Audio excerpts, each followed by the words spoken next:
আসসালামু আলাইকুম। ভালো আছো ভাই? তোমরা তোমরা তো গেমস খেলতেছো কিনা জানি না, পিক তুলতেছো। আচ্ছা, তোমাদের ডিস্টার্ব দিলাম। আমি হচ্ছে একটা কুইজ প্রতিযোগিতা করতেছি আর কি। তোমরা যদি কুইজ প্রতিযোগিতা অংশগ্রহণ করো তাহলে তোমাদের জন্য ছোট্ট একটা গিফট থাকবে, যে কোনো একজন করতে পারবা। ওকে?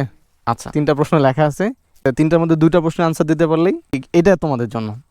এক নম্বর প্রশ্ন হচ্ছে দুজন সাহাবার নাম বলতে হবে। স্কুলের বইও তো পড়ায়, তাই না? ইসলাম শিক্ষা বই আছে না, ইসলাম শিক্ষা বইয়ে আমাদের শেষ নবী হজরত মোহাম্মদ সাল্লাল্লাহু আলাইহি সাল্লামের অনেক সাহাবী ছিলেন না, তাদের মধ্যে দুইজনের নাম বলতে হবে। মনে নেই? আচ্ছা, যাও, গেল, এটা বাদ দিলাম। এরপরে না হলে এটা করবো। 2 নম্বর প্রশ্ন হচ্ছে কোরআন শরীফের মোট সূরার সংখ্যা কতটি? আমি অপশন দিব তোমাকে, অপশন দিব। আচ্ছা, 100, 100 হইতেছে 12টা, 114টা, 116টা। হ্যাঁ, তিনটার মধ্যে একটা হবে, একটা 112, 114, 116। শিওর? শিওর? ওকে, ডান, একটা হয়েছে।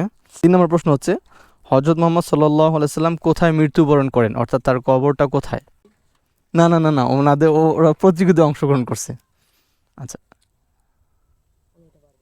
আচ্ছা, আমি অপশন দেই।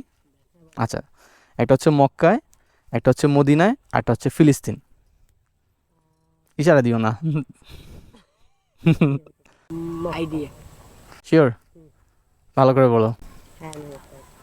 না, মক্কা না, মদিনায়, মদিনায়। ঠিক আছে, আচ্ছা, যাই হোক, তুমি যেহেতু পারলা না, মূল কথা হচ্ছে যে এই অংশগ্রহণটা যে করছো, তার মানে হচ্ছে কি, আমরা তোমার মুসলমান হিসেবে বা আমরা মুসলমান হিসেবে আমাদের আরও জ্ঞান বাড়ানো উচিত। এই ক্ষেত্রে আমি মূলত উৎসাহ দেওয়ার জন্য এই কাজটা করতেছি, আর কোনো কিছু না।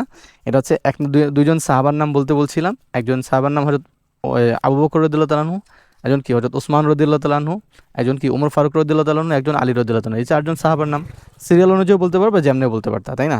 আর কোরআন শরীফ মোট সূরা তো শিখা হলো 114টা। আচ্ছা, মনে থাকবে। এরপর হজরত মোহাম্মদ সাল্লাল্লাহু আলাইহি ওয়াসাল্লাম মৃত্যুবরণ করছেন কোথায়?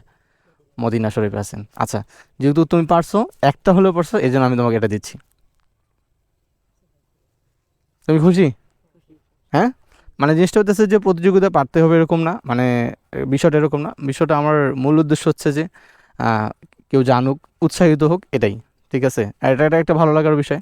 তো ঠিক আছে, ভালো থাকো, দোয়া করিও। খুশি তুমি? সময় দিয়ে লস্ট করলাম তোমাদের মনে হয়। আপনি তো ভাই পারতেন, আর একটু আসলে আগে আগে হলে দেখা হয়ে যেত। আমি ওকে, আপনার আগ্রহ দেখে ভালো লাগছে। তো ঠিক আছে ভাই, আচ্ছা, ভাই আসি, হ্যাঁ? ভালো থাকো, সুস্থ থাকো।